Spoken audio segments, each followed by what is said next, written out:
I have a very special guest on the Full Circle today. He is the frontman of the incredible band The Amity Affliction, known for their deeply personal lyrics mixing heavy with sing-along choruses, and have evolved with new clean vocalist Jonathan Reeves that has given them more energy than ever before.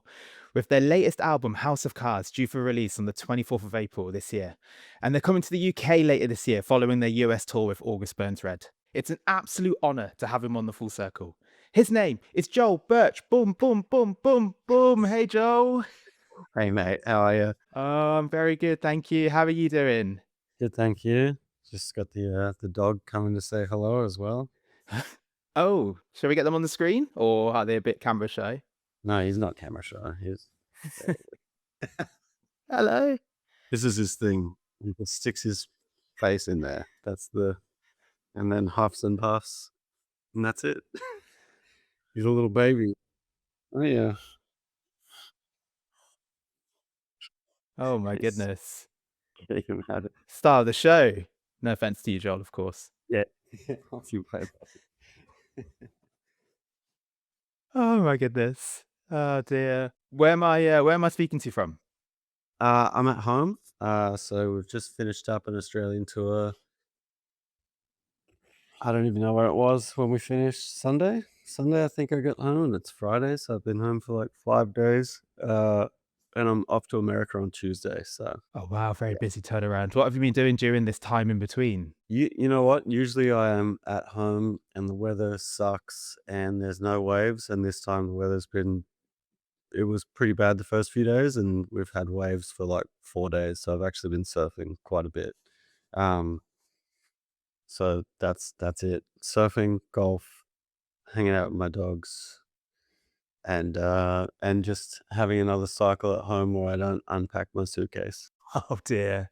No, Yeah. fair. I mean, what an incredible thing to be able to do, just surf every day and just enjoy that in between touring. I mean, are you looking forward to going to America soon?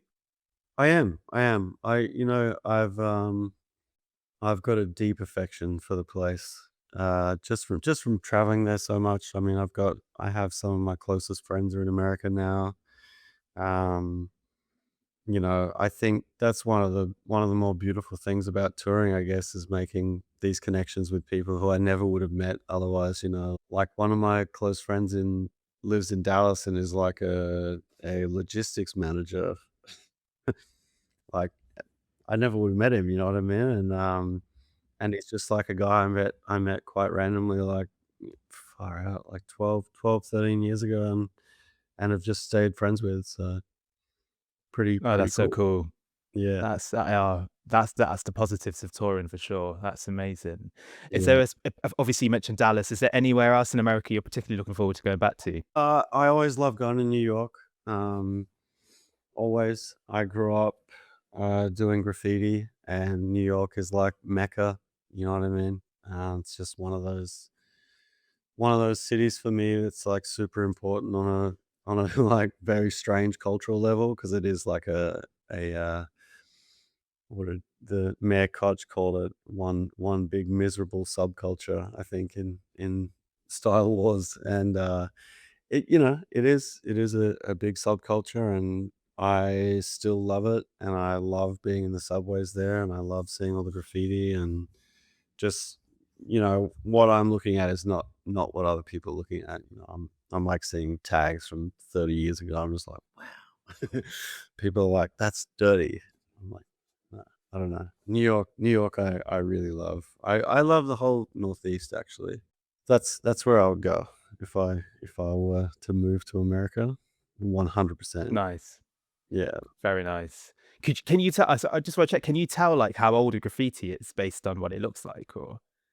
I can. Yeah, yeah, but only because I first got into graffiti in 1996.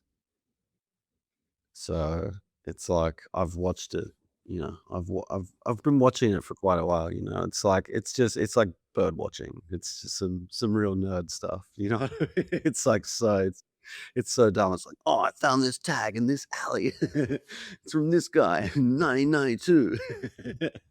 It's just Oh like wow. it's I'm not quite that bad, but I'm pretty bad.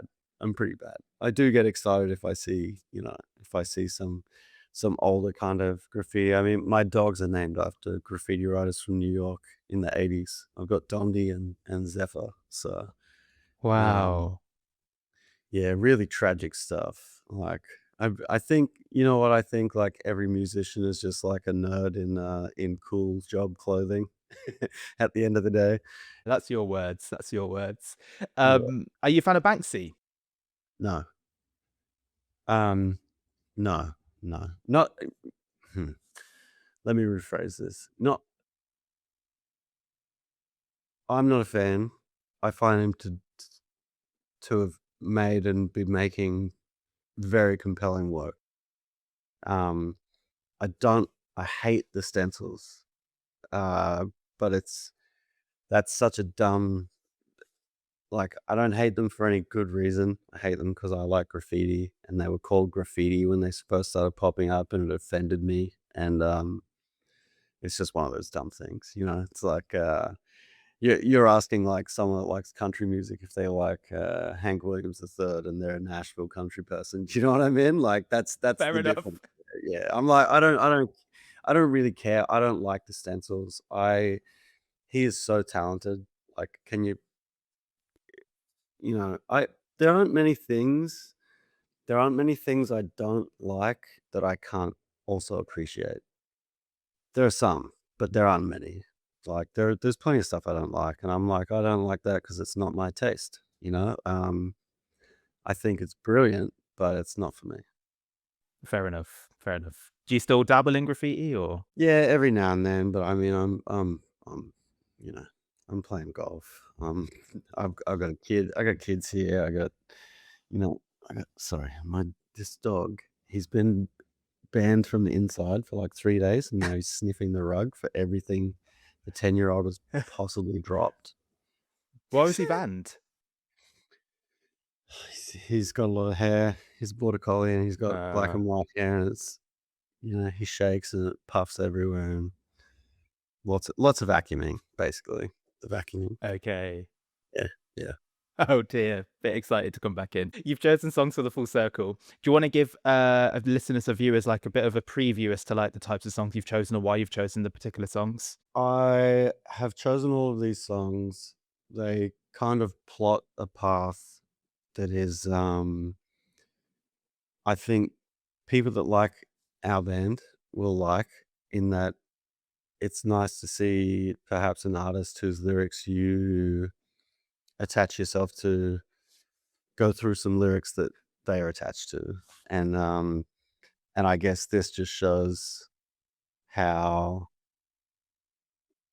we can all draw our own context from music, you know what I mean? I don't know the context any of these songs were written in. I've applied my own emotions to them. I've got my own relationships to them. Um, and I just thought it would be nice to pick some songs that have been really important for me in my life, and that I've found a deep kind of connection with, and um, a couple of them have helped me step through parts of my life, and a couple are just, you know, songs I like for different reasons, like, um, there's one song in here by a band called The Carrier that I just the they just wrote these EPs that were just incredible, and the artistry in it is what got me, you know what I mean? The ability to tell a story in hardcore is, quite common, and I think there are so many talented, like, like, authors out there that just have never had the little, like, the little shove they needed to become sort of, more scholarly, I guess, and so we're left with these gems of music, and I love that, and, despite the music that we play, I've always really connected with, like, the more melodic hardcore stuff, and like, the emotional hardcore, and kinda the the stuff that came out of the northeast of America, like Boston especially, and the way they did it, and bands like I mean they're in here. The American Nightmare and Have Heart are in there, and these are like both important bands for me. Um, I was really trying to put a Defeater song in there because they're like the pinnacle for me. I just couldn't. They just didn't. Derek's just told like 10 stories in the life of that band, and it's so like it's so insular, you know what I mean? Like he's created a whole world um that I couldn't crack into it. There's not much interpretation there, you know what I mean? Like he's telling a story, and it's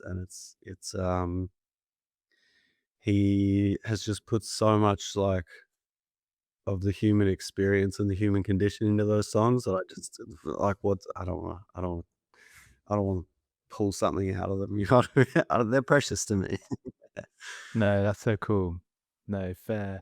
What's the first song then that you've chosen for the full circle? And there's a play and the playlist for the songs are in the description. Okay, so the first song is, "Modern Life is War, Health, Wealth, and Peace."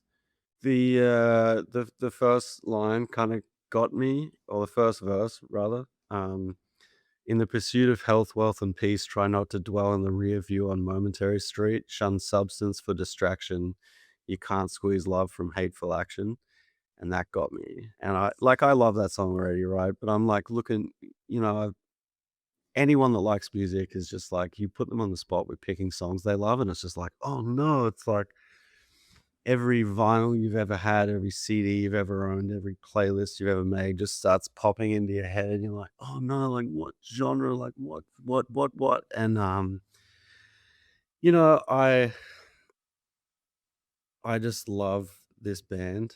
Um, I came in late to Modern Life as War because, I've got when I was drinking, I had this, like, ego problem of not wanting to be into things that too many people were into, and I don't know what the deal is with that, but, like, so dumb, and anyway, I was like, everyone likes Modern Life as War," and, I come to them later on and I'm like, "Well, this is why."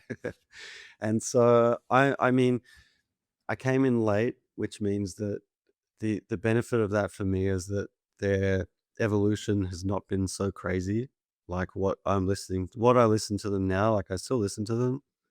I had Tribulation songs on, like, just earlier today, actually, and so I just get to enjoy everything, which is brilliant. Because I think some people that get involved with a band early on, including our band, actually, like, there are people I meet that are like, "Yeah, I haven't listened to you since Severed Ties."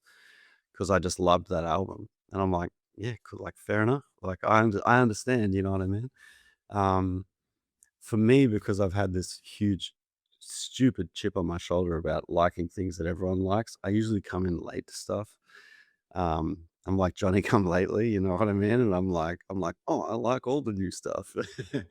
Some bands that's not true for, like Poison the Well, I heard them for the first time in, I think, 2000?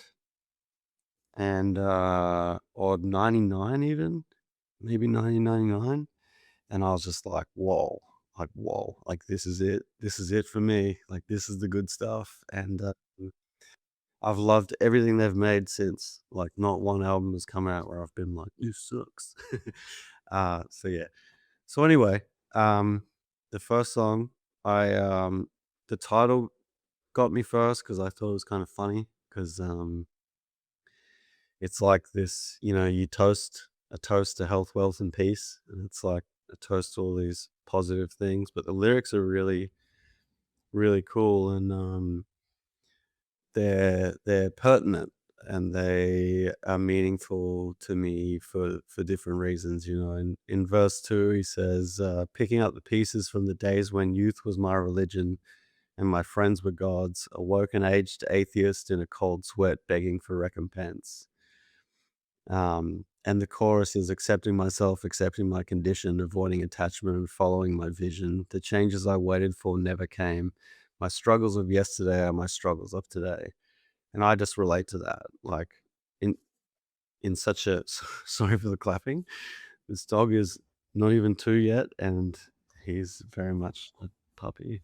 Um, yeah, I just this song's been important to me because I started listening to it before I stopped drinking, and then I came back I revisited all this stuff when I stopped drinking, and it's, you know, the 3rd verse is, "Give me your heart again, I'll give you mine, and maybe again, maybe in time. Our spirits burning bonfire bright in the inky night." And it's like, I don't know, there's just like there's a hopefulness in the song that I really, really connected to, and, I just really love that line, like, accepting myself, accepting my condition, because it has been hard for me personally to accept having bipolar 2. Um, like, especially when, I keep finding out all this stuff about it, and it's like just recently I read that because I thought I was like bad at taking my medication because I forget all the time, and then I read that it's like totally normal for people with bipolar to just go long periods without taking it because it's like it's either I sort of fluctuate between these 2 things where it's either I'm not taking it to punish myself, um, because it is punishing to feel the full weight of the condition, um, and it can be crippling oftentimes. Or there's the inverse can be true as well, where I just absolutely forget, or I wake up and I'm like, "Take it," and then I'm like, "I'll get to it," and because my brain works how it does, "I'll get to it" could be like a week away. And I mean, I say this because I've taken I've taken it once in the last like week and a half, and I'm just like thinking of this kind of thing. But yeah, it is that song like right there is kind of I don't know. It still speaks to me. I was listening to it, as we were, kind of as I was putting them all together, and I was like, "Yeah. Yeah. I really like that." Oh, no, that's amazing. The first song on the full circle, Modern Life is War, Health, Wealth, and Peace. It sounds like, are you more then attracted to, in terms of songs in general, are you more attracted to the lyrics then more than the actual melody itself, or is Yeah, that? way more. No, way more. And I always have been. I had this friend, like, he died a while ago, but he was so good, man. He was a rapper. His name was Todd Williams, but his rapping name was Louis Knox. We have him in one of our songs. Um In I See Dead People, he's in that song. So we sampled him after he was dead. And we were having a talk one day, and I was like, I was like, I was much younger, and I was, being quite dismissive of pop music and things like this. And he showed me this lecture that Nick Cave gave on a Kylie Minogue song, and it just blew my mind because Nick Cave like broke down this Kylie Minogue song and was just like, "This is just heartache. Like, this is raw heartache." It's just the delivery had skewed the lyrics in such a way that it was just like unrecognizable if you didn't actually just separate the 2 things, you know what I mean?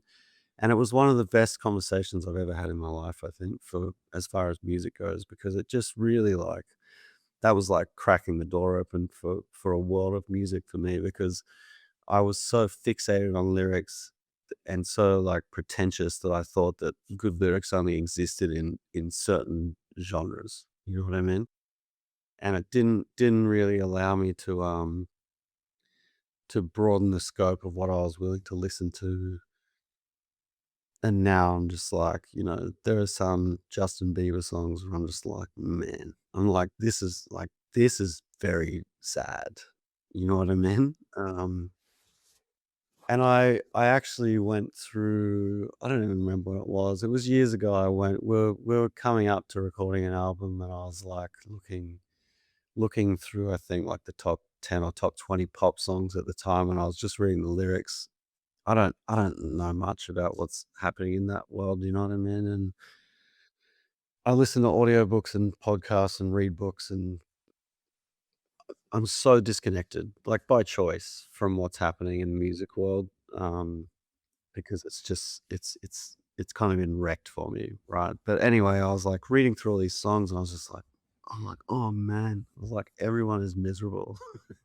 I was like, all these, like, these famous people, if you put the song there and you don't read the lyrics, like, you're not getting the I don't know, like, there's a lot of people missing the context in these songs. They're just like they're like, "Wow, that's a banger." And I'm like, "Man, they are they are miserable." Like, this song's bad, you know what I mean? And, yeah, I have always connected to the lyrics. I'm sorry, I'm very tangential, and I just was like, "Oh my god."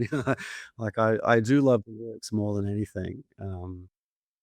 I'm just happy for that conversation because now I get to hear lyrics from all sorts of genres, you know what I mean? Because, man, there's some really beautiful, really a lot of tragic stuff getting around, and it would be such a shame for me personally if I was still, like, like, blinkers on, like, this is the only music with good lyrics. It's like especially when I'm in the larger bubble of the genre, and I'm like, sometimes I read my lyrics and I'm like, "Mm," like, "That's bad." Do you ever do you ever regret anything you've written or not? Not Oh, really. yeah. Yeah, every album. At least one song, usually 5 or 6. And that's just from the way that our songs are put together is like, I write the lyrics, I send them off to Dan now, used to be Dan and Aaron, and I'd forget about them because I didn't wanna be attached to them, right? And that's all well and good, but it removes an editing period. And so some of those lyrics that make it, I'm like, "Oh, like, no, like, I hate that." And I could have written it so much better, you know what I mean? I think this album, the new album, I, like, did a lot more editing, um, after I got them back. It just felt I don't know, there was just a lot more space for discussion this time around where there hasn't been previously. And I guess my place writing the lyrics was a little bit more respected, I guess, and so I got to, like, put my foot down and be like, "No, I don't like that. Like, I wrote that. I don't like it. I wanna fix it." And it's like, I don't care if it sounds better now, like, and you're attached to it because I have to unattach myself from these things. I was like, so I really went through and tried to, get them into better shape than they were, I think, going into the studio. But, give me a few months and I'll be I'll be right back here telling you how bad they are. Oh, no. No. Oh, dear. I guess that's always the I'm sure this happens to a lot of lyricists when they initially write it, and then, like, down the line, they're probably like, "Oh, maybe I should have written it like this. Oh, no, maybe I shouldn't have done it like that." I guess that's Yeah. natural. I think it's natural for any creative, and if you're a creative that is ever like, "I did it, I wrote the perfect thing, whatever, I made the perfect painting." I don't know, man. I think that's for Silicon Valley people with their own, like, head up their ass, you know? I don't think that's really a thing that creatives experience, like, full satisfaction. I don't think that's there. I think we are, at war with ourselves creatively forever, and there's nothing we can do about it. But, whatever. This I'm lucky. I get to keep writing, and I'm not just writing into the void. I get to put it out there, and people get to do exactly what I'm doing and connect to it for a reason that is unrelated to the song, and I love that. No, completely fair. What's the second song you've chosen for the full circle? The next song is from a band called The Carrier, and it's called Panic Stricken, and it's from a couple of, releases they put together that told a story, and, I'm not gonna get too much into that, but it's so incredible, and, there's the line that kind of linked it together for me was, But now I've seen the light, I've got a second chance at life. I'm not retracing my old tracks. I'm never going back to the locked doors and the blinding lights, to the uncertainty of whether or not it will be a good or bad day. I never want to wonder what life would be like without me in it, because I'm alive. I'm done wanting to die. I've taken what I've learned with me. It's all I know, and I've been kicking my old out the front. I'm so sorry that they're swearing in this song. Out the front door, because I don't need it anymore. I'm taking steps forward one foot at a time, making sure not to fall, and it will be the last trip of my life. Reaching up while the ship sinks to the bottom of this dead ocean. 1,000 stars couldn't shine through everything we've been through in this world that has no ending. I'm never going back to locked doors. I'm never going back to blinding lights. And that that song, this goddamn dog, um, what are you eating? Um, he's a menace. Um, 1 second. I gotta No, banish that's this fine. dog. Yeah, That's fine. I'm sorry. Oh no. Look at this. Look, what do you say to everyone? I'm so sorry. They're dogs. It's all my fault. I didn't walk them on the beach this afternoon. I was trying to find another way, but I got greedy, and now I'm paying the price. Oh Um, no. that's all right. Anyway, the song kind of carries on for me, like the avoiding attachment and following my vision line from the song previous, and just this was more of like a sentiment kind of one, and what I took from it. Like, I guess there's a hope in accepting my condition, and then there's what follows from that, because the next song actually came out 2007, and it's like some of the lines in this are like, I think I've spoken about one suicide attempt publicly, but it hasn't been one. It was like there were quite a few over the years. But mostly half-assed, I would say. Like, I did want to die. I just didn't have the willpower to kind of really go through with it. So these songs have always like been pretty impactful for me. And it's like the song starts with, I chose death over life, wanted to meet my maker, I was dying inside, pain too great to deal with. He made me try to take my life, but now I've seen the light. I've got a second chance at life, blah blah blah. So yeah, this one was more of a sentiment kind of thing. It's not an absolutely direct line, but definitely, like, I carried the kind of, I don't know, like, our spirits burning bonfire bright in the inky night, and then um, you know, 1,000 stars couldn't shine through everything we've been through in this world that has no ending. I'm never going back to blinding lights. So I was like, the sentiments there. That's a little bit of a loopier one, but it's there. No, nice. No, I like it. No, Carrier, Panic Stricken, the second song on the Full Yes. Circle. And Joel, we've spoken about it a little bit, because I do want to bring it up if that's okay. I guess Mhm. you're saying that, so you haven't taken your as a psychiatrist, obviously I do want to tell people that they should take their medications every day, but I just want to check, like, if you are you not taking your medication because you're not feeling like you need to at the moment? Are you feeling like you're in good place? No. Or what's the No, no, reason no. at the moment, would you say? I have so much going on, and I have this, I'm sure you've seen them, the little weekly, like the weekly container Yeah, where yeah, you yeah. day by day. Like, So when I the have gossip that, boxing, yeah. yeah, so when I have that, like, actively, I'm good, because 'cause I'll, like, get to the end of the week and refill it. It's like a little, it's like a little, habit. It's a habit I can get into. When I'm traveling, like when I'm touring, especially this tour in Australia was like, check into a hotel, play a show, check out of the hotel, check into a hotel, play a show, check out of a hotel, check in, check out, check in, check out, fly, fly, fly, fly. And it's just like everything kind of when I don't have structure, I find it hard to maintain structure in my self-care kind of regimen, I guess. But also when I'm not feeling great, um I know, like, I have a friend, for instance, who when he's really bad, his hygiene suffers. Mine's not hygiene, it's taking my medication, but it's definitely like a a bell, you know what I mean? Like, I'm aware of it, so I mean, I'm lucky in that way.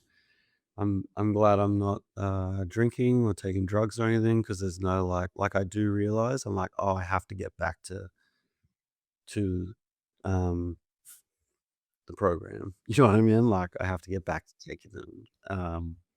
For better or worse, I'm on Prozac now, but when I was on citalopram, I would have horrendous withdrawals, and so that kind of forced me to take them more frequently. Um, Whereas now I'm on, lamotrigine and Prozac, and so it's like there's no withdrawal, which is excellent, but, also then I'll be like suddenly find myself crying over an ad for crisps, and I'm like, "What's wrong with me?" And I'm like, haven't haven't been taking my medication." Yeah. Fair. Well, in fairness then, because yeah, because with Prozac, it's got like quite a it lasts in the body a lot longer than Yeah, citalopram. So I guess if you do miss it a bit, it's not the be all end all. But it's certainly I mean, I get it. I completely get it's it. a slow burn too, and that's what I mean, like, all of a sudden, I'll be like, "Back." I'm like, "Oh, I'm Yeah. back, baby." And my brain will be like having, at its worst, and I'm just like, "Oh, I really have to take the medication." I think the more noticeable one is actually the lamotrigine, the mood stabilizer. Yes. That's the one I find to be the more noticeable one. Yeah.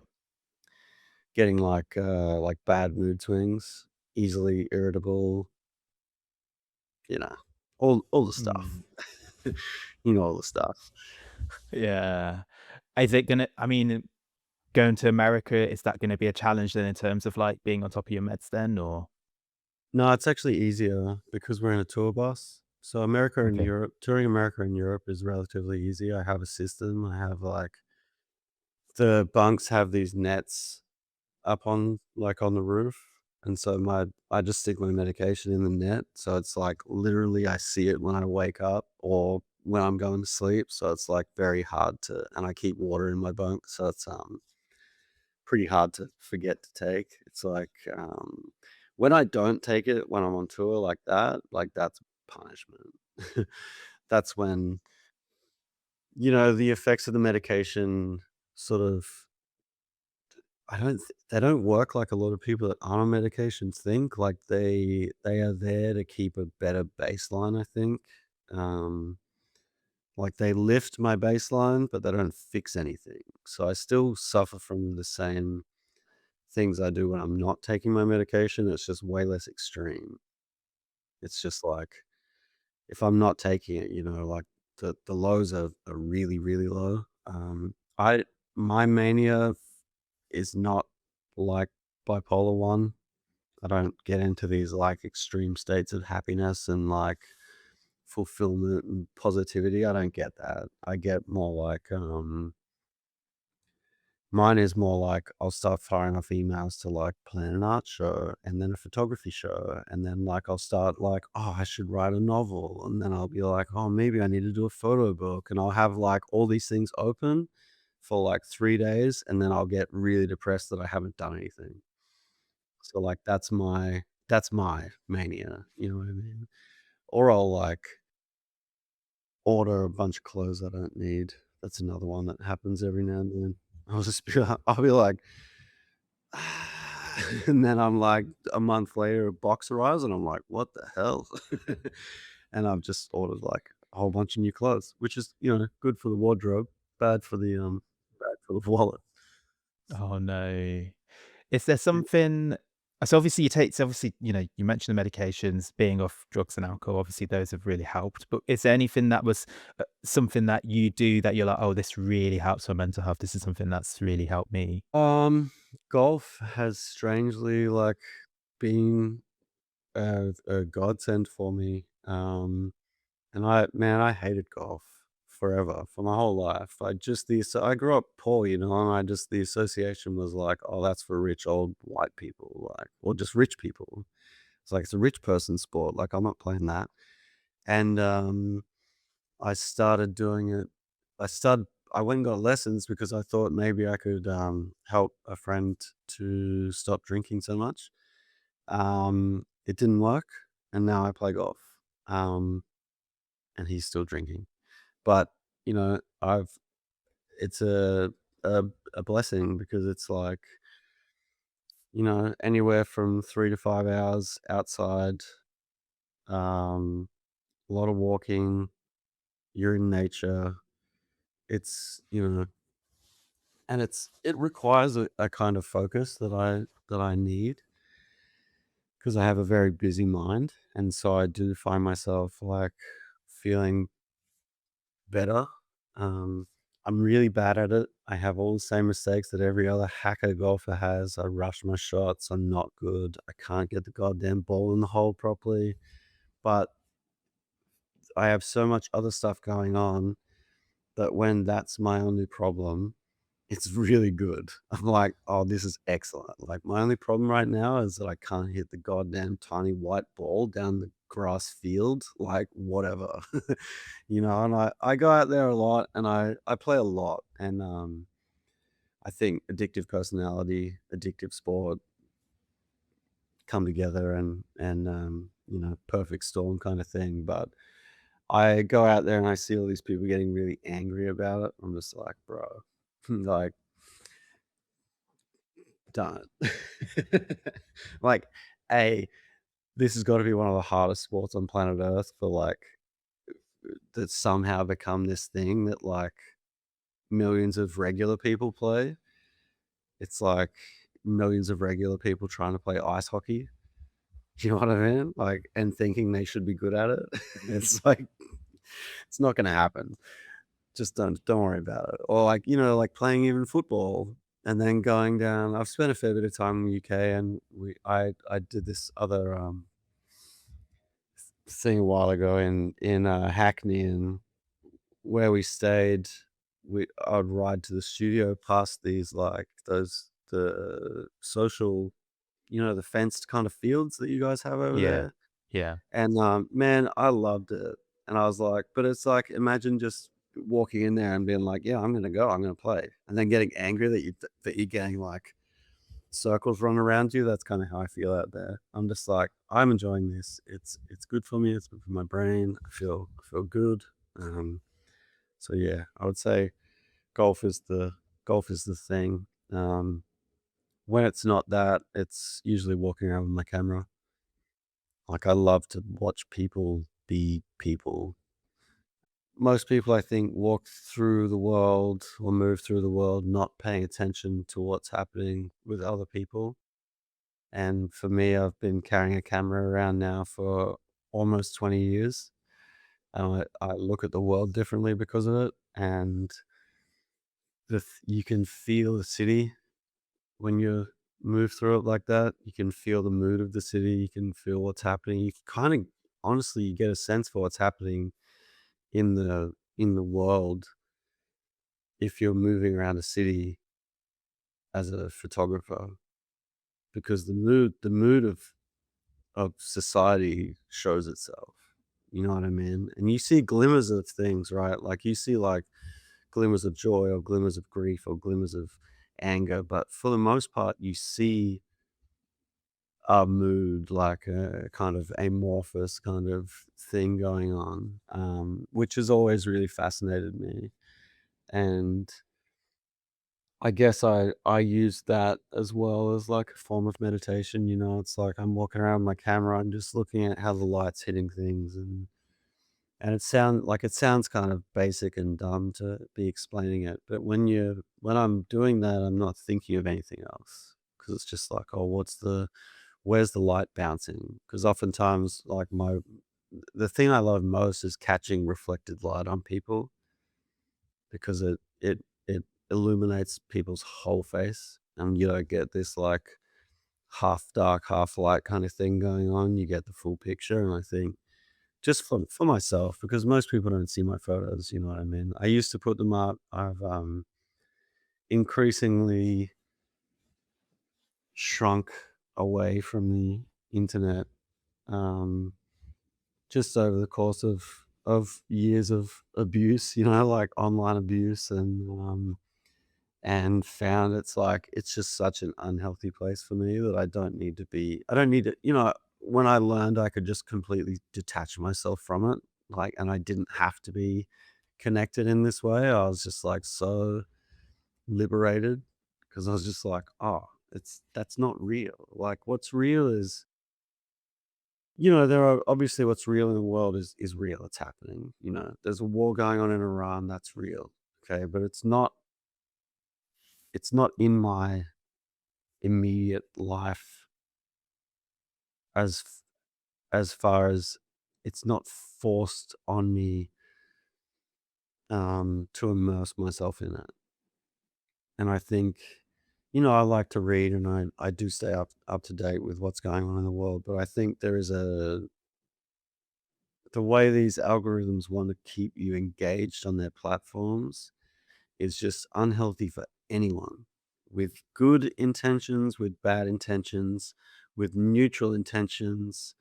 You know, the second you look up, like, my hip hurts, what are some stretches? Like, it's like an army of ants to honey.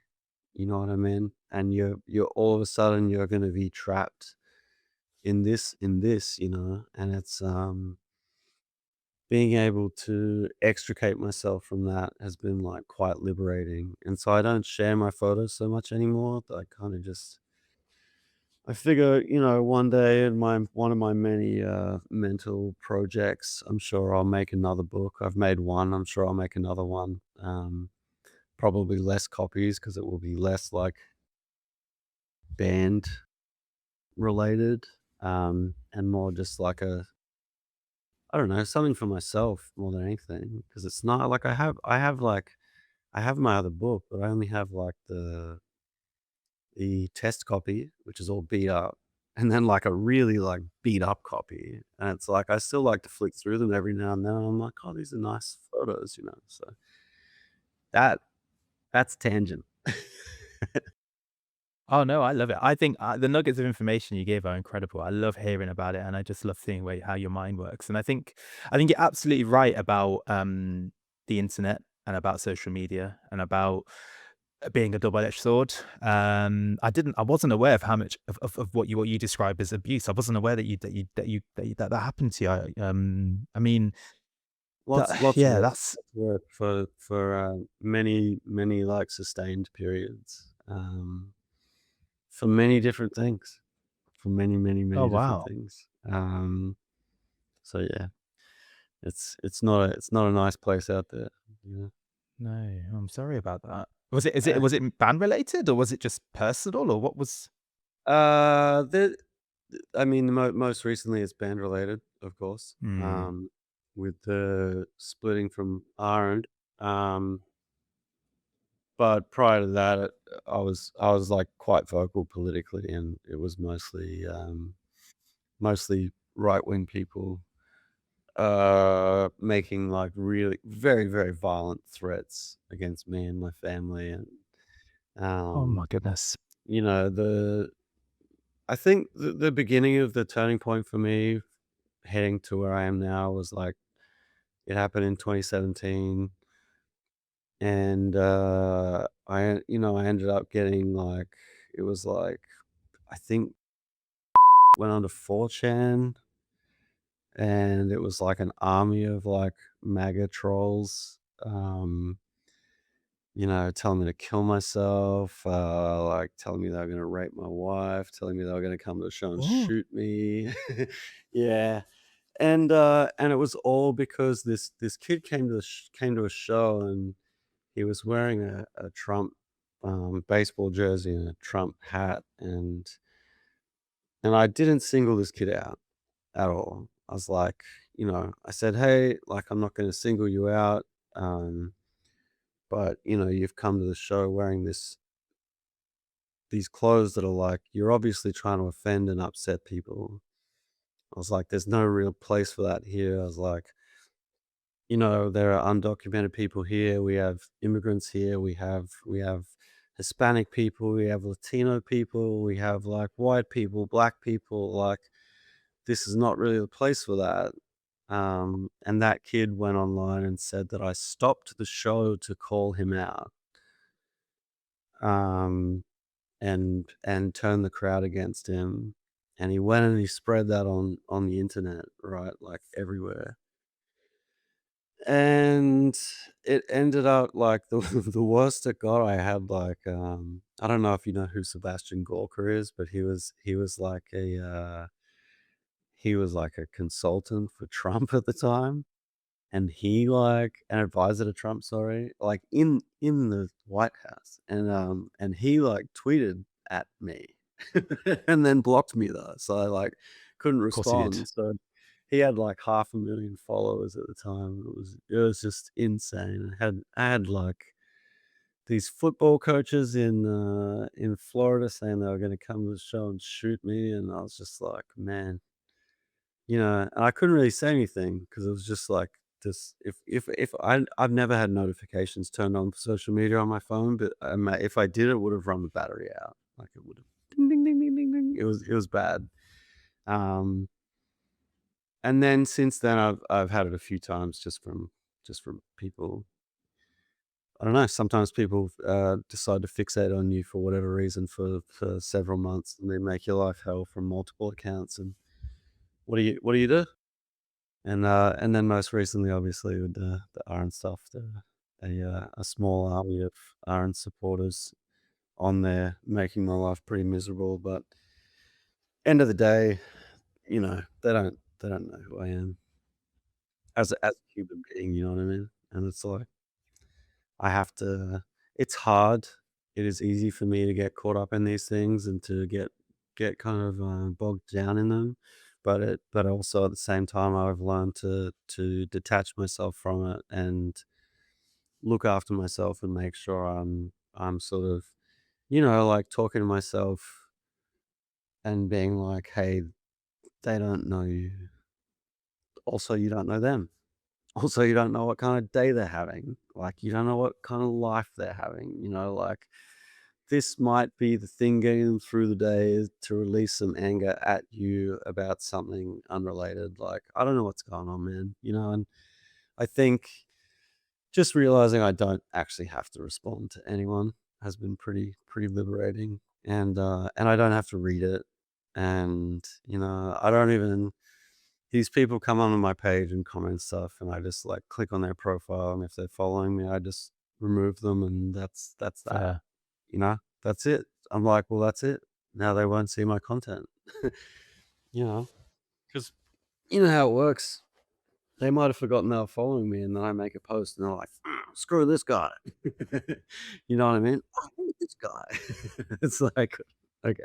Firstly, I'm sorry. I mean, that's just awful. I think, unfortunately, yeah, there are definitely certain people and certain groups who are spreading hate and spreading anger, and I think rightly they should be, rightly they should be called out. If I'm being honest, it's happening in the UK. This show isn't, doesn't go into that sort of stuff, but at the end of the day, it's causing hatred, and I just don't like the fact that people just feel they have the right to make threats and to say those sorts of things to someone, as you say, they don't even know, you don't know them, and I just think I'm so glad that you're sort of able to see it in that way, but I do think it's unacceptable that people on social media use it and do those sorts of things. So good on you for sort of just being like, no, block you or just forget about you and just forget about it and just stop being on social media and just moving on from it. Because as you say, they don't know Yeah. you, you don't know them. No, So that's so right. who And I cares? mean, I mean, I've seen I wouldn't know how many, but I've definitely seen a bunch of these people that were like the harshest people online when the stuff about RM sort of actually came out because we'd separated from him well before we put out a statement. Um, And then they came to a show and they're like, "Wow, actually, it's pretty good." I really liked it. And I'm like, "Yeah, yeah, like, what?" I don't know, like, what? You didn't have to say anything, you could've waited. If you come to a Exactly. show and you hate it, okay, like, sure. Like, I still don't think you need to go online about it, but I understand that you at least went to the show. You know what I mean? Like, you at least went, you watched, and you didn't like it, and I can accept that. You know what I mean? The people that are just like out of hand, just like they suck, and I'm like, what do you mean? You don't know that. Like, you don't know. Um, but whatever, man.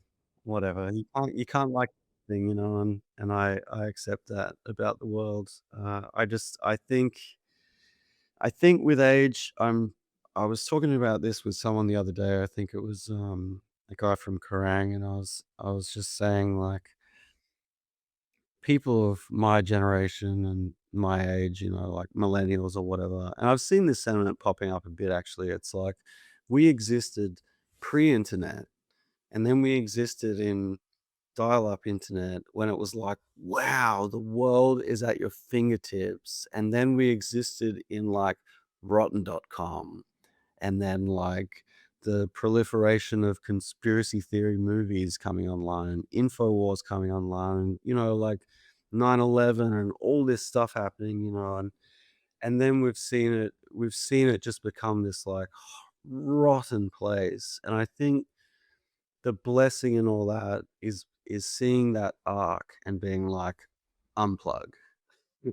You know what I mean? We know a world without it, and a lot of millennials, I guess, are moving back to that.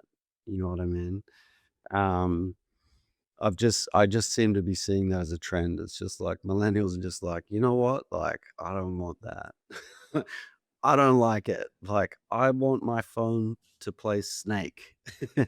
You know what I mean? Like, I want a flip phone that does nothing. Like, and I'm kinda there. I mean, I love the internet. I love learning, and I feel like I now have, like, whole university libraries of knowledge at my fingertips, and I love that. Social media, I don't know. I don't know. I think the the idea behind it, sure. The sort of practical implications of it, not at all. And the people running it, absolutely not. I mean, for all the jokes that go around about Mark Zuckerberg at hearings before Congress looking like a lizard, it's just like that is the guy shaping society. And so is Jeff Bezos, and so is Elon Musk. And so you have three of possibly the worst people on earth shaping culture. And people, if you're not reading about that, and you're not like learning about that, then you don't know that. You're like, oh, gas prices are up because my government sucks. And it's like not really, man. Like, like there are all these there's a myriad of problems, right? And you get fed the breadcrumbs they want to feed to people to create the environment they need to profit. 100%. And I don't like that. I No, can't do anything about it. I learned that a while ago. I can't. My opinions won't change anyone's mind. What I know won't add anything really beneficial to anyone else's life on the internet. You know what I mean? I love having discussions with people who are both like-minded and who don't agree with me, because it's good to learn stuff. You know what I mean? If nothing else but a different point of view, because the chances of my opinions changing are very slim. The chances of my base of knowledge changing are very large if I'm open to discussing things with people. Even, I playing golf has been so good for me in that regard, because I have to play golf with a lot of conservative people. And I do often find myself being just like, wow, you're just in a trap. Like you just haven't thought differently and you haven't been around anyone that thinks differently. Like, like, oh, your dad was a banker and his dad was a banker and his dad was a banker. Like you were never shown a different thought. You were brought up in a household that read one newspaper, watched one news channel, had one discussion, had, whatever the main societal grievance was at the time. That's the grievance, like gay people in the 80s, like youth in the 90s.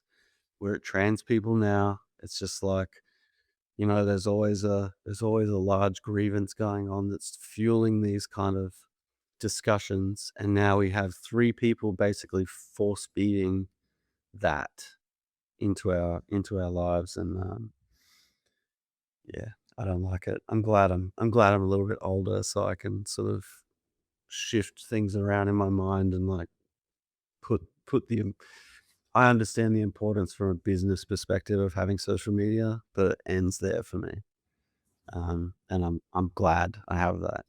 No, fair. No, I'm glad you're able to sort of reflect and also just, like you say, as you said, you've gotten a bit older and able to sort of think about what makes you happy and knowing, you know, it's not worth it for other things. Um, we've still got three more songs to go through, so let's go to the third song, and then after that, I've got a quiz, I've got a lyric quiz for you. So I definitely want to do that before we complete the full circle. So what's the third song that you've chosen for the full circle?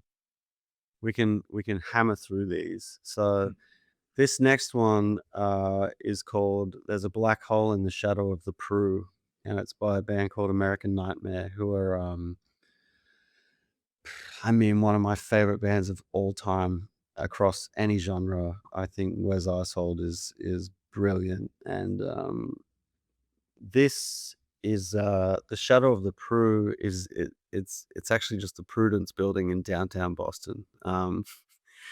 And funny story related to this, I went there a long time ago with my wife and my son, and like I said, I love the Northeast, and we went to like I made them go to Harvard because I wanted to go on. I was like, oh, it's Harvard.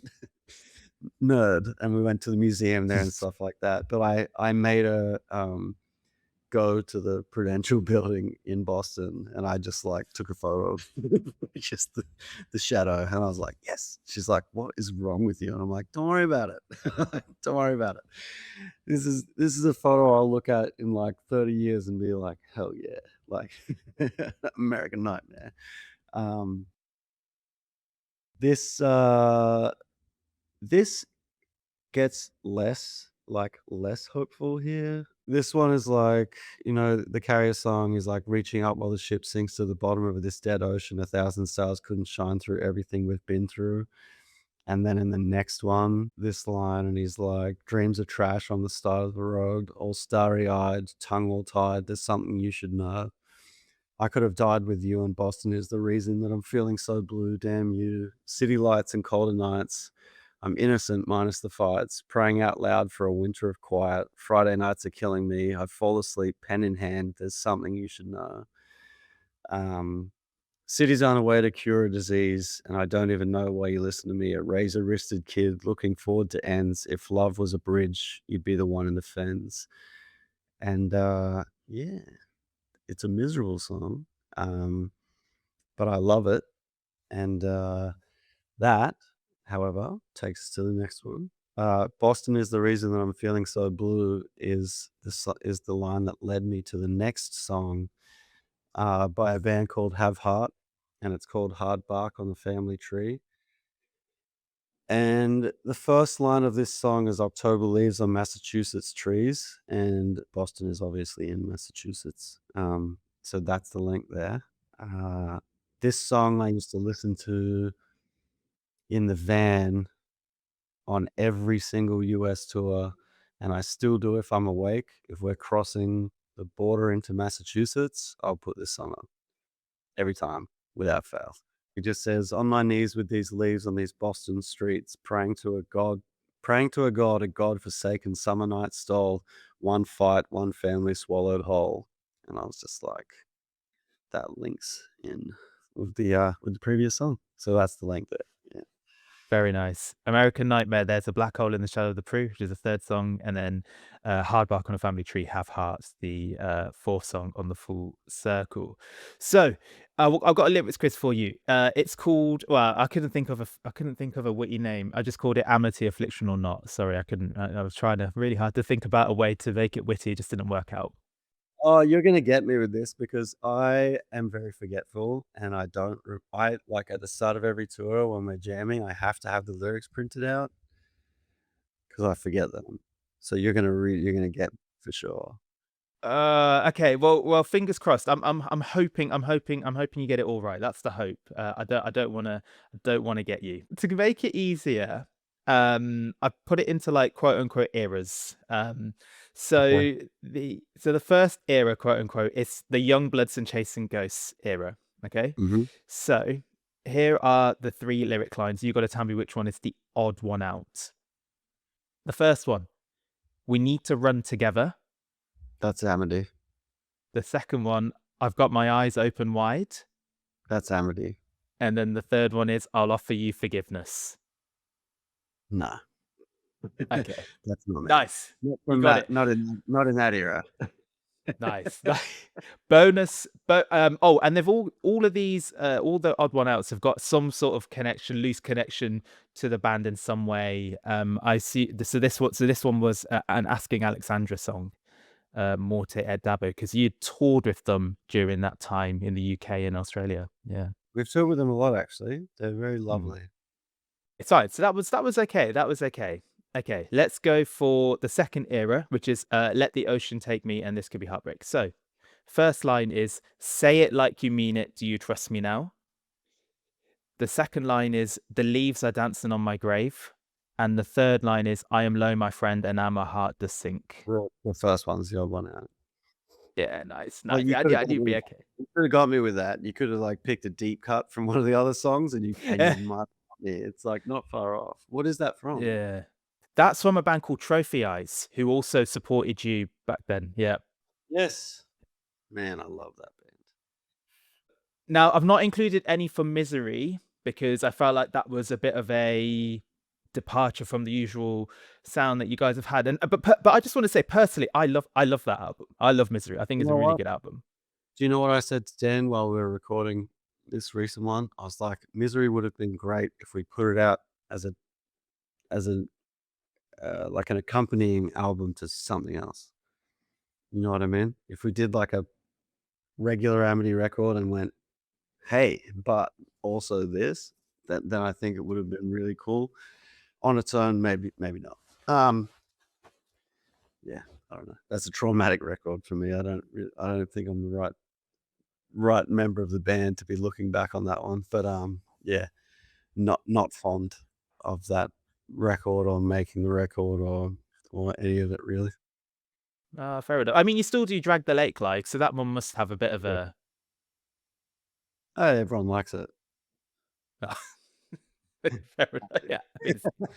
I mean, yeah, it's a decent song. No, fair. No, completely Yeah. fair. Yeah. It's the crowd spoken. We have to, they'd be upset if we didn't play it. It's fun to play. I like playing that song. So it's not all bad. I don't even think it's bad. I just think I think it has a place, and it's not in the, like all the other Amity albums. I think it's like it's a blip. You know what I mean? I think you're right to have left that one off the list. No, fair enough. Okay, so then the next era is from I've combined the Everyone Loves You Once You Leave Them and Not Without My Ghost. So here are the lyrics. First one is My Heart Is on the Floor. Second one is Now Reap the Vengeance. And then the third one is I See the Wolves by the Pack. What's that second line from? Yeah, it's not you. It's Parkway Drive, Wild Eyes. Yeah, there we go. I was like, no, Yeah. that's not. I would not write No. that. I don't think I've even used that word, vengeance. I don't think that's in the vocabulary. In the lexicon. No, fair.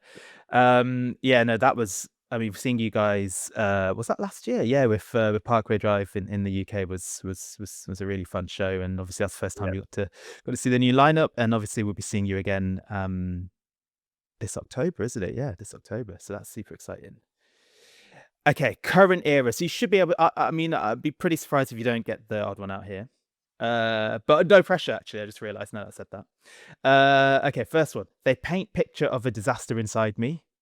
Hmm. Second one, I'm just a man too weak to turn it all around. And then the Yeah. third one is, it breaks your heart to see me consume. Well, it's not the third one, and the first two are very, very recent. So, Yes. yeah. What's the third one from? The band you're touring with in America, August Burns Red, Ah, Whitewashed. no way. Yeah. Yeah. Yeah. I have not listened to them at all. I know what they sound like, but I have not listened to them.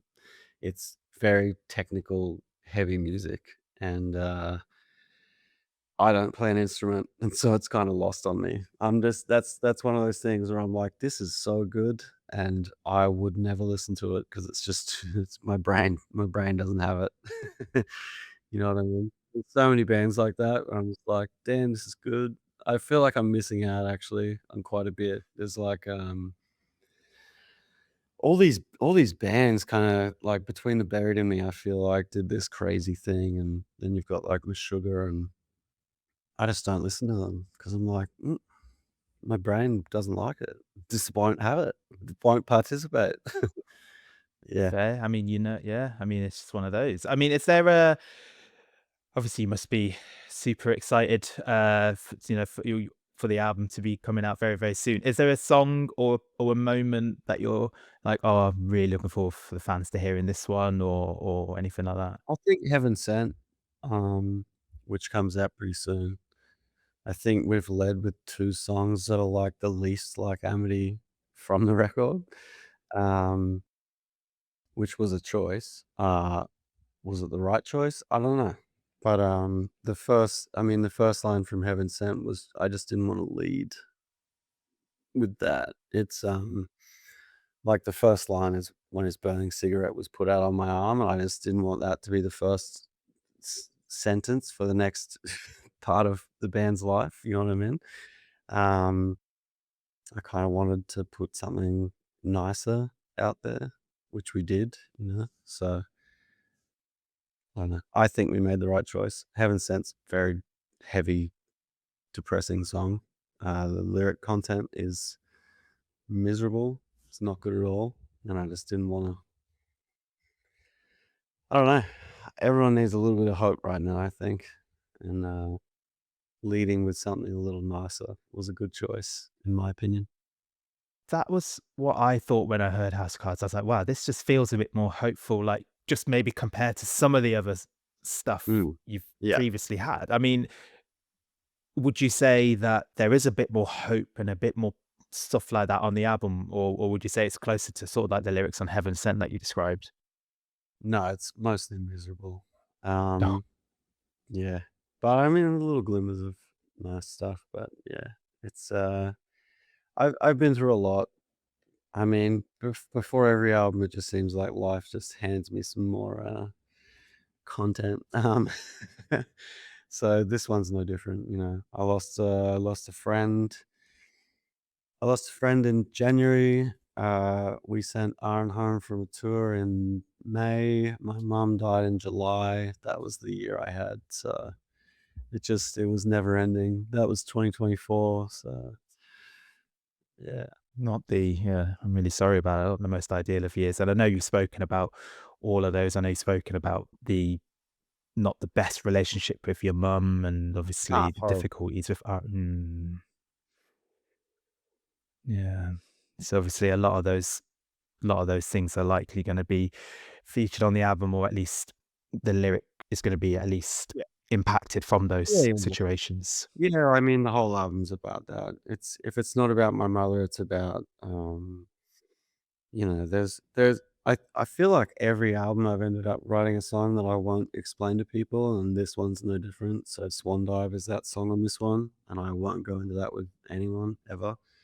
But The other songs on the album are either about my mum or about the battle with myself because of how I grew up, like how I was brought up.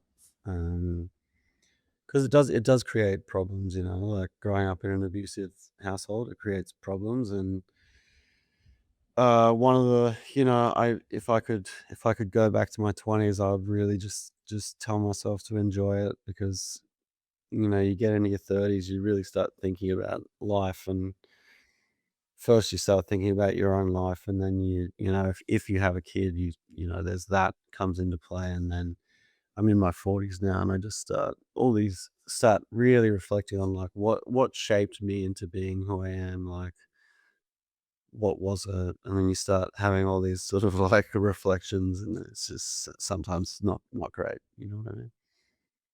Some things I thought were pretty normal, when I repeat them and I see people's face, I'm like, oh, ah, oh, that's not good. Oh, okay, I Yeah. see. Yeah, you may not really. Yeah, of course, if you were brought up in that way or the things happen, you might assume that oh, that must have happened to everyone. No, and then when you tell someone and you realize, oh no, actually no, it was just myself. Maybe that wasn't ideal. Yeah, my Yeah. one of my friends is a doctor, and he's got like pretty much a photographic memory. And I asked him this is years ago.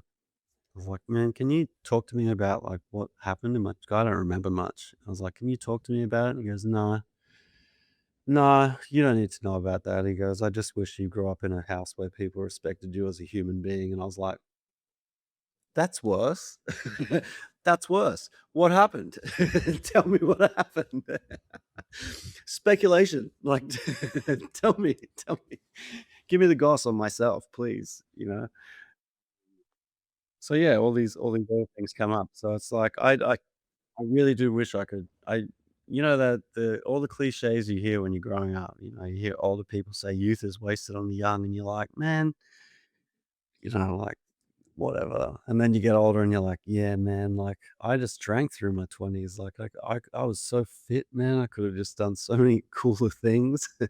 And I just drank. And like I didn't I guess you don't realize like you're growing into someone, and so your problems are oftentimes like while the while everything that is problematic in your life is there, your problems are a lot more present, I guess you could say.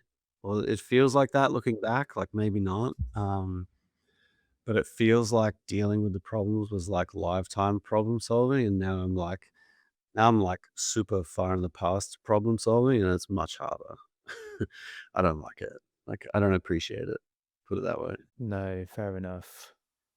And my understanding is that actually this album cycle, this recording process, been a lot nicer from your perspective. Is it fair to say? Yeah, it has. And I think I got misquoted. Um that was a Rolling Stone article that came out, and it made it just it kind of it I read the like what was written, and I was like, yeah, I can see how people are reading this and reading are into it. I've had to be clear with the last few people that have asked about it. Like mostly, like not all, like Aaron did have a part to play in it, in my discomfort in there. But most of my hatred of recording is because of myself. I don't find it to be particularly creative. I find it to be very mechanical, repetitive. It strips the creativity out of it for me while I'm in the vocal booth. It's stressful. I feel like this new album is maybe the first one where I've been happy with my performance. I think maybe Let the Ocean Take Me, I was happy with my performance actually, because I was like pretty relaxed in that actual period.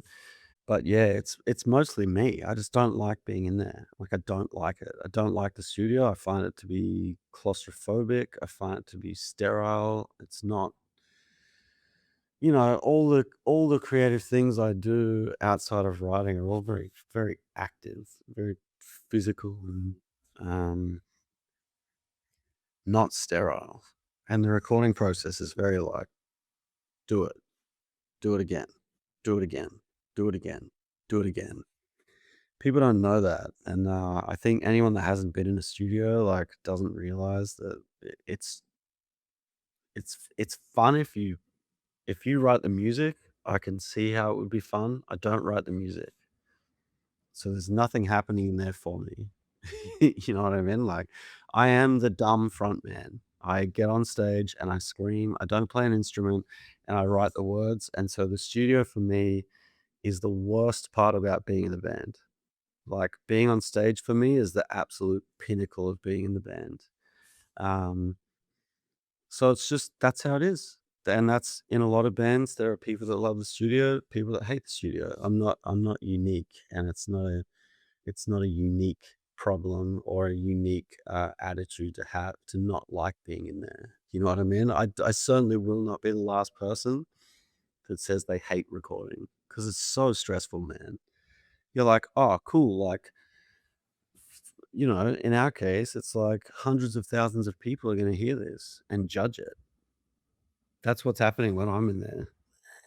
You know what I mean? And like, that's in my head. It shouldn't be, but it is. And that's just that's me, So this time was more relaxed. The first day was not more relaxed. The first day I couldn't scream. I forgot how to do it. Sounds were coming out of me I didn't know I could make. Um, I put myself to bed in the middle of the day and like had a sleep and like came Oh back wow. and recorded in the afternoon. So it started out the way that every record has been.